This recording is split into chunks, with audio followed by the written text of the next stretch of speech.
एक पार्टी, एक शख्स और एक विचारधारा।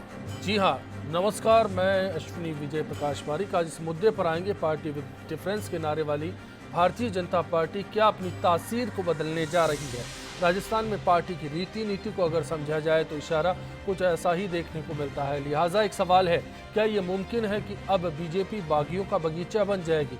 जिस लिहाज से पार्टी के वरिष्ठ नेता घनश्याम तिवाड़ी के मुखर होने पर मंत्रियों समेत संगठन से नाराजगी के सुर सुनने को मिलते हैं, उसी तरह से बीजेपी के सांसद सोनाराम के खून में कांग्रेस के डीएनए के दौड़ने की शिकायतें वक्त वक्त पर कहने सुनने को मिलती है। इस बीच धौलपुर में बीएसपी से विधायक रहे बीएल कुशवाहा की पत्नी का बीजेपी में आना भी उठते सवालों पर जवाब देने के लिए मजबूर करता है। तो क्या हर तरह से बगीचे के लिए बागियों का रास्ता खोल दिया गया है? आज सियासत क्या इसी पर है? बिग फाइट लाइव में आज इसी पर बात करेंगे खास मेहमानों के साथ।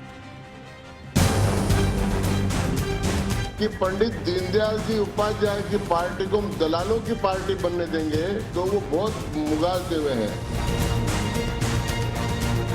और हम अपनी बात कह रहे हैं, वो अपनी बात कह रहे हैं। लगातार लक्ष्मण रेखा को लांघना उचित नहीं है।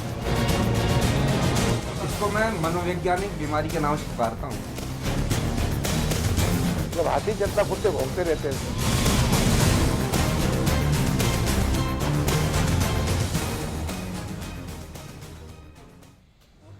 चर्चा के दौर को आगे बढ़ाएंगे। भारतीय जनता पार्टी से मुकेश चेलावत जी इस चर्चा में आज हमारे बीच मौजूद हैं। कांग्रेस से गिरिराज गर्ग जी हमारे साथ होंगे। दीनदयाल वाहिनी के प्रदेश सदस्य विष्णु जायसवाल जी हमारे साथ जुड़े हुए हैं। साथ ही विश्लेषक अवधेश आकोदिया जी बातचीत में हमारे बीच मौजूद हैं। आप सभी का हम यहाँ पर स्वागत करते हैं। एक रिपोर्ट का रुख करते हैं। जो सवाल उठ रहे हैं, दरअसल उनके पीछे माजरा क्या है? पंडित दीनदयाल उपाध्याय और भारतीय जनता पार्टी को बीजेपी के नेता आमतौर पर एक सिक्के के दो पहलू कहते आए हैं। मतलब जहां आचार विचार और रीति नीति में कोई फर्क नजर नहीं आता, दोनों में सबसे अलग और जुदा अंदाज में सियासत साधने की बात होती है, जिसे आप बेदाग कह सकते हैं। तो फिर बीजेपी में बगावत और विरोधी स्वरों की मौजूदगी का इल्जाम क्या कमल के बगीचे में बागियों की नई फसल का इशारा करता है? गौर से इन तस्वीरों को देखिए। ये दोनों तस्वीरें बीजेपी के इस बगीचे में आज की सियासत पर सारी कहानी को बयां करती हैं। पहली तस्वीर में पार्टी प्रदेशाध्यक्ष अशोक परनामी और मंत्री कालीचरण सराफ की मौजूदगी में बीएसपी के नेता रहे और बर्खास्त विधायक बीएल कुशवाहा की पत्नी शोभा रानी के बीजेपी की सदस्यता ग्रहण के कार्यक्रम का नजारा है। क्या एक सीट की जीत के लिए पहले कभी पार्टी के प्रदेश नेतृत्व को राजधानी छोड़कर किसी नेता की दहलीज पर खड़े हुए देखा गया है? शायद उपाध्याय का सिद्धांत कहता है कि पार्टी और संगठन से बढ़कर कोई नेता नहीं हो सकता। तो फिर अचानक बीएल कुशवाहा का कुनबा इतनी तवज्जो कैसे लेता है? क्या यही बदलते वक्त की तासीर है? चलिए अब आपको दूसरी तस्वीर से मुखातिब करवाते हैं। सियासत के साथ कैसे सोनाराम बीजेपी और संगठन के लिए वक्त वक्त पर चुनौतियां पेश करते हैं। ये तो अध्यक्ष साहब मैंने कहा है, वो सेवक समझता है, नकबा आदमी है। कभी मेरे खिलाफ ज्यादा, मेरे से दोस्ती ज्यादा है। वो करने दो इसे। जब हाथी जनता कुत्ते भोंकते रहते हैं, उसमें आरएसएस भी कुछ कार्यकर्ता ठीक नहीं है, वो ठीक नहीं बोले हैं। वो मैं उनके खिलाफ कह रहा हूँ, उनके खिलाफ कार्रवाई होनी। अगर कोई बना रहा है, आया है, कलाकार है, फिल्मकार है, वो खुद के उसको वादा दिया है कि मैं ऐसा कोई सीन नहीं बना रहा हूँ। ऐसी स्थिति में जाकर के उसको थप्पड़ मारना, पीटना, कोई भी हो, ये सरासर गलत है। कांग्रेस को छोड़कर बीजेपी का दामन थामकर दिल्ली का सफर तय करने वाले सोनाराम ने शायद पार्टी ही बदली थी, लेकिन ये बयान बताते हैं कि डीएनए कांग्रेस वाला ही है। इसे लेकर रोजाना शिकायतों का पिटारा जैसलमेर और बाड़मेर जिले के पार्टी कार्यकर्ता जयपुर दरबार में भेजते रहते हैं। पर आलाकमान कहां है और कार्रवाई क्या है? इन बोलों में आप सुन भी सकते हैं और समझ भी सकते हैं। पर क्या दीनदयाल उपाध्याय के सिद्धांत में पार्टी का कार्यकर्ता यूं ही दरकिनार किया जाता था या फिर हाशिए पर रखा जाता था?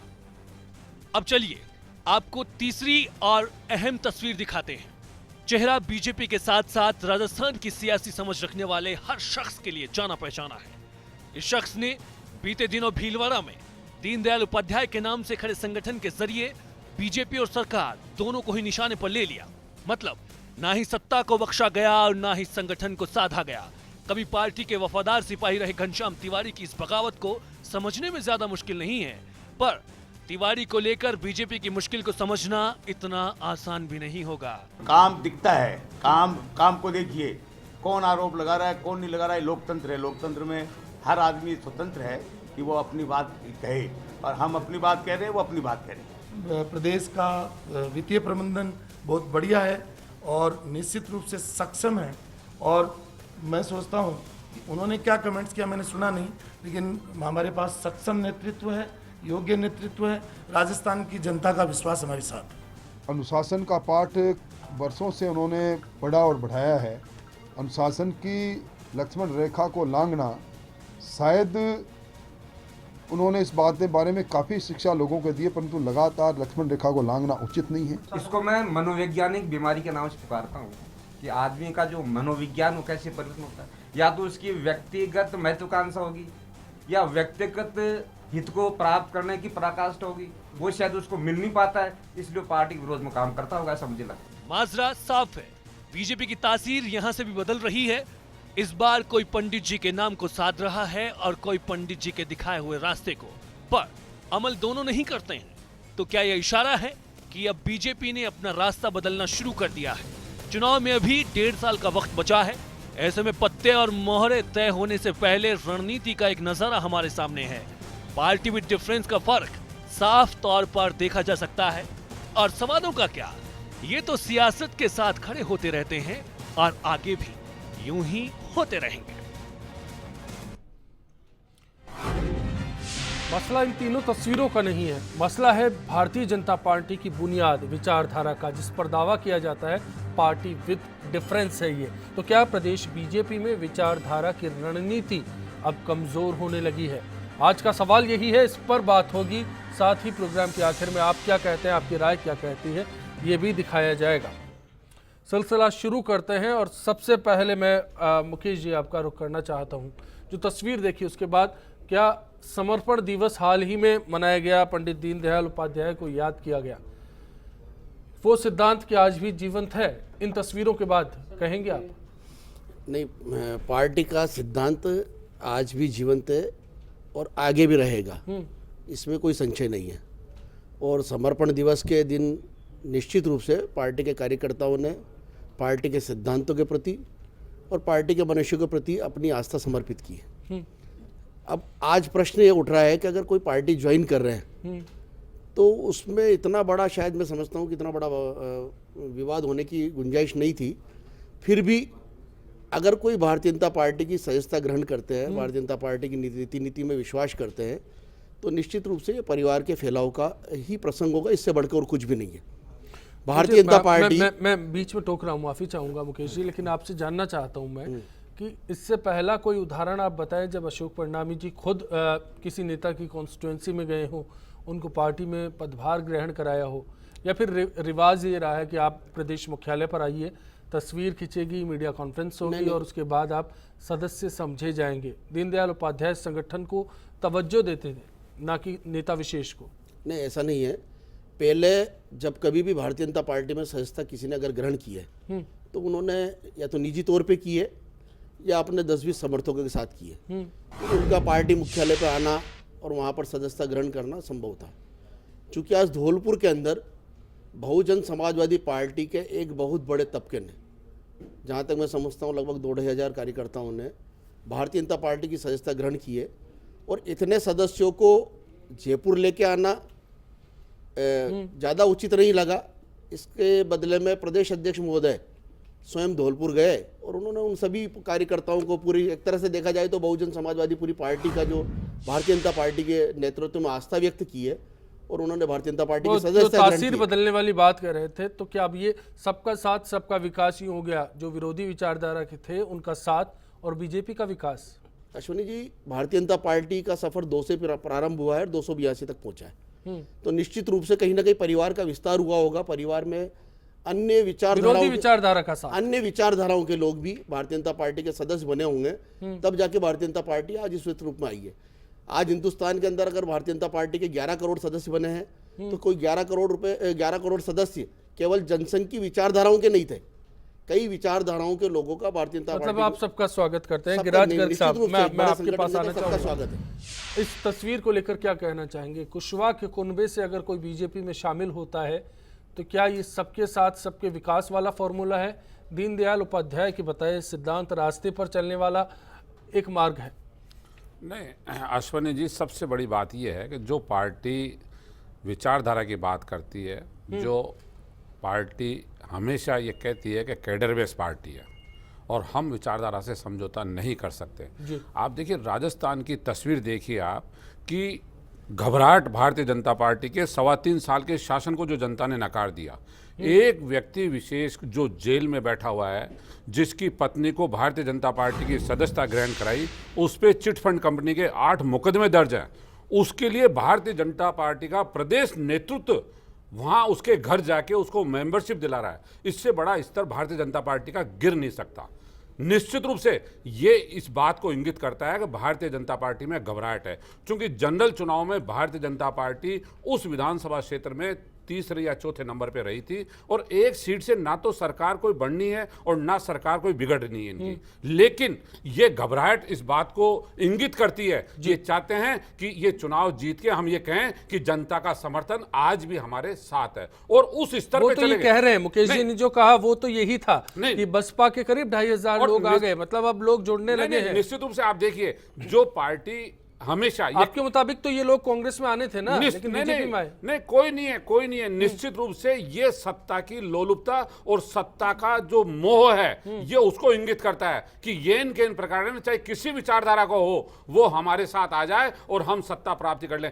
देश के अंदर कई राज्य हैं जहां इनका सीधा सा उदाहरण है, इनका फार्मूला यही है कि हमें सत्ता चाहिए, सत्ता सुंदरी चाहिए, उसका सुख हमको भोगना है, चाहे जम्मू कश्मीर में पीडीपी के साथ बैठना पड़े जो कट्टर विचारधारा के खिलाफ है, लेकिन हमें कोई ऐतराज नहीं है, हमें सत्ता चाहिए। सत्ता की भूख जो है वो भारतीय जनता पार्टी को किस कदर बेचैन कर रही है ये इसका प्रत्यक्ष उदाहरण है। निश्चित रूप से राजस्थान के अंदर ये पहला उदाहरण होगा कि आज तक भारतीय जनता पार्टी का इतिहास नहीं रहा कि आजादी के बाद पहले चुनाव से लेके आज तक प्रदेश नेतृत्व किसी व्यक्ति के घर जाके उसको मेंबरशिप और चलिए ये तस्वीर है, ये सवाल हुआ है क्यों क्या वजह है जो कि गिरिराज गर्ग साहब नहीं समझ पा रहे। जायसवाल जी अगला रुख आपका करूंगा मैं, मुकेश जी बताएं। पहली बात तो ये सत्ता की भूख और सत्ता का सुख, ये सारी बातें जो गर्ग साहब कह रहे हैं शायद इनको शोभा नहीं देता है। उसका पिछला कारण ये है कि आप 2008 के चुनाव को उठा के देखिए, जब कांग्रेस स्वयं सत्ता से बहुत दूर थी तो इन्हीं बहुजन समाजवादी पार्टी के कुछ 6 विधायकों के समर्थन से इन्होंने सरकार बनाई थी।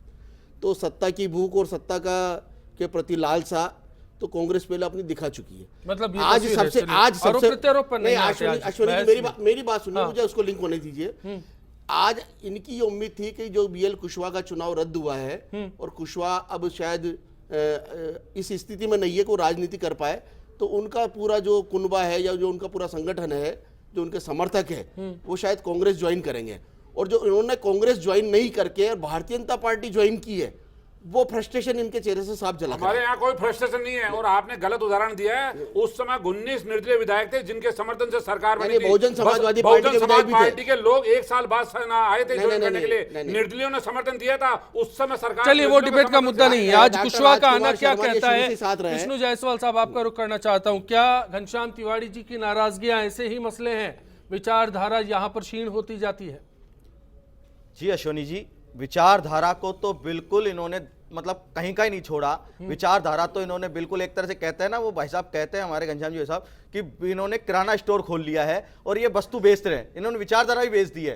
कहीं नहीं रखा कि आज जिस हिसाब से कुशवाहा की बीबी का पार्टी के अंदर आना, वो कुशवाहा जिसके ऊपर करोड़ों लोगों के करोड़ों रुपए खा जाने का आरोप है और वो जेल में साबित भी हो चुका, जज ने उसको साबित भी कर चुका और वो जेल में भी है, फिर भी उसकी बीवी को लाना, उनके जो उसमें भी मुकदमा है, उसमें बीवी पे भी मुकदमे होना, जैसे गिरिराज जी ऐसा बता रहे हैं। लेकिन तिवारी जी क्या पूरी तरह से दीनदयाल जी के बताए रास्ते पर चल रहे हैं? पार्टी से नाराजगी हैं, सार्वजनिक तौर पर जारी करते हैं जी, पार्टी के कार्यक्रमों में शिरकत नहीं करते हैं। मैं जानना चाहता हूं कि क्या हो रहा है, बीजेपी के आज हालात क्या है? मैं आपको मुद्दा ये है, चाहूंगा रणनीति से कौन भटक रहा है? रणनीति से भारतीय जनता पार्टी भटक रही है। भारतीय जनता पार्टी ने बिल्कुल रणनीति भारतीय जनता पार्टी के जो सिद्धांत दीनदयाल जी के दिए हुए थे उनसे बिल्कुल भटक चुकी है। घनश्याम तिवारी जी कहीं भी किसी भी प्रकार से दीनदयाल जी की विचारधारा पर नहीं चल रहे हो, ऐसा कोई काम नहीं है। दीनदयाल जी की विचारधारा पे चल रहे हैं। रही बात आप कह रहे हो कि वो पार्टी के कार्यक्रमों में नहीं आते, नहीं है, उन्होंने कहा है, पंडित दीनदयाल जी ने ये बात कही है कि जब जब भ्रष्टाचार आएगा मैं हर बार जनसंघ को खत्म कर कर नया जनसंघ बनाने के लिए तैयार हूं, लेकिन भ्रष्टाचार किसी भी कीमत पर स्वीकार नहीं करूंगा, ये उनका कहा। और आज भ्रष्टाचार की पोल आप आज से नहीं आई भी, आज सरकार को 3.25 साल हो चुके, 3.25 साल से चल रहे हैं भ्रष्टाचार के आरोप, और दिन प्रतिदिन एक नई परत खुलती है, नीचे मंत्री बैठे रहते हैं, ऊपर अधिकारियों की रेड पड़ती है और अफसर पकड़ में। आकोदिया साहब क्या लगता है किसमें कमी है? फिलहाल पूरी भारतीय जनता पार्टी फिलहाल एक संक्रमण काल से गुजर रही है। देखिए अश्विनी जी, ये बात कहना पूरी तरह से बेमानी है कि कोई भी पार्टी, केवल मैं भारतीय जनता पार्टी की बात नहीं कर रहा हूँ, उसकी कोई विचारधारा अब बची है। सिर्फ एक ही विचारधारा है अब, किस तरह से चुनावों में जीत हासिल की जाए, किस तरह से सत्ता हासिल की जाए। जहां तक बात है जो चैप्टर 1 कुशवाहा जी, चैप्टर 1 कुशवाहा पर मैं आपको जवाब देता हूं। देखिए, जैसे भारतीय जनता पार्टी की तरफ से जवाब आ रहा है कि अशोक परिणामी इसलिए वहां पर गए थे क्योंकि बड़ी भारी संख्या में लोगों ने ज्वाइन किया था। चलिए आप ये मान लीजिए बहुत कार्यकर्ता थे, वो यहाँ नहीं आ सकते थे, वो वहाँ चले गए, लेकिन जो पूर्व विधायक की पत्नी ने भाजपा को ज्वाइन किया है, क्या उनको आप उपचुनाव में टिकट नहीं देंगे? यदि आप टिकट देंगे तो आप जो भारतीय जनता पार्टी की पंचनिष्ठाएं उन सबका उल्लंघन करेंगे। अजी पंचनिष्ठाओं का तो उल्लंघन कर ही रहे हैं, मूल्यों पे आधारित राजनीति थी, सिद्धांतों की मतलब सिद्धांत मूल्य होते थे। आ रहा हूं, आपको मौका दूंगा, फिर सर दूंगा मौका आपको। देखिए आप उन पंचनिष्ठाओं का सीधा उल्लंघन करेंगे।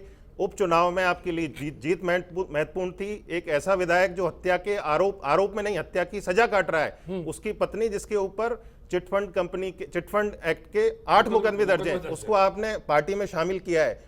और मुझे ये पक्का भरोसा है कि भारतीय जनता पार्टी उपचुनाव में उनको टिकट देगी। यदि टिकट देगी तो वो कार्यकर्ता जो इतने वर्षों से वहां पर मेहनत कर रहे थे, उनका क्या होगा? क्या दीनदयाल उपाध्याय जो इनकी विचारधारा के प्रमुख माने जाते हैं, जहां से पार्टी निकली है जिस विचारधारा से, क्या उन्होंने ये सिखाया है कि कार्यकर्ताओं को कैसे पार्टी में आगे बढ़ाया जाता है? और जिस महिला को ये टिकट देने वाले हैं उनका यहाँ कार्यकर्ता हाशिए पर चला गया है, मतलब ये कह सकते हैं धौलपुर में हाशिए पर चला गया है। और जिन महिला को ये टिकट देने वाले हैं वो बसपा में भी कोई पदाधिकारी नहीं थी, केवल एक जो विधायक थे उनकी पत्नी थी। तो ये जो आरोप लगाते हैं कि हम परिवारवाद के खिलाफ हैं, तो आपके यहाँ जो परिवारवाद चलता है वो तो चलता ही है, आप दूसरे दलों का जो परिवारवाद है उसको भी आप ढोने एक नया एजेंडा यहाँ आता है। ब्रेक के लिए रुक रहे हैं, ब्रेक के बाद चैप्टर 2 पर लौटेंगे और सोनाराम क्या मजबूरी है, जो बयानबाजी का दौर है उनका वो क्या मजबूरी है, और ऐसे में कांग्रेस का डीएनए क्या आज बीजेपी के लिए मुश्किल बन चुका है। ब्रेक के बाद घनश्याम तिवारी पर एक्शन लेने का मतलब है कि अगर सरकार उनको हटाकर किसी दूसरे को रिप्लेस कर रही है, सरकार को अपनी मंशा को स्पष्ट करनी चाहिए और सरकार घनश्याम तिवारी जी से क्यों डरी हुई है ये भी साफ करना चाहिए। मेन क्या मूल भाजपा ही जो है वो हकीकत तौर पे इस बीजेपी को अगर खड़ा करने में रीढ़ की हड्डी है, पर आज क्या है कि ये केवल जो चेहरे आ चुके हैं जो केवल बताए जा रहे हैं, और हकीकत तौर पे अगर बीजेपी को खड़ा करने वाले लोग हैं तो वो मूल भाजपा ही है।